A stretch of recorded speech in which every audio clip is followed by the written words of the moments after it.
Hi friends, this is Kavya. ఇది వరలక్ష్మి వ్రతం రోజు వ్లాగ్ అనమాట. అమ్మవారిని మేము ముందు రోజే రెడీ చేసి పెట్టేసుకుంటాం, ఆ రోజు ఈజీ అయిపోద్దని. ఇంకా ఆ రోజు ఎర్లీ మార్నింగే లేచి మనకు పండుగ వచ్చిందంటే ఏవైతే ప్రసాదాలు ఉంటాయో ఆ ప్రసాదాలన్నీ ప్రిపేర్ చేసేసి ఇంకా నేను రెడీ అయ్యి వచ్చేసాను అనమాట. నెక్స్ట్ కాళ్ళకి పసుపు రాసుకొని పారాని పెట్టేసుకున్నాను. ఇక్కడ మా పాపను చూస్తే నా చిన్నప్పుడు నాకు గుర్తొచ్చింది.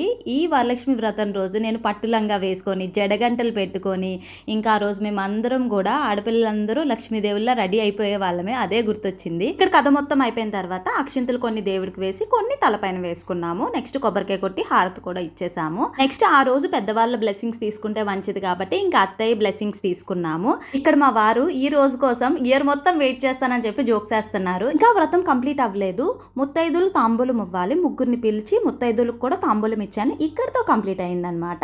ఇంక ఈవినింగ్ వచ్చేసి మా ఇంటి ముందు గుళ్ళో కుంకుమ పూజ కూడా జరిపించుకున్నాము. మా వరలక్ష్మి వ్రతం ఇలా అయింది. వీడియో కనుక నచ్చితే ప్లీజ్ లైక్ చేసి సబ్స్క్రైబ్ చేసుకోండి.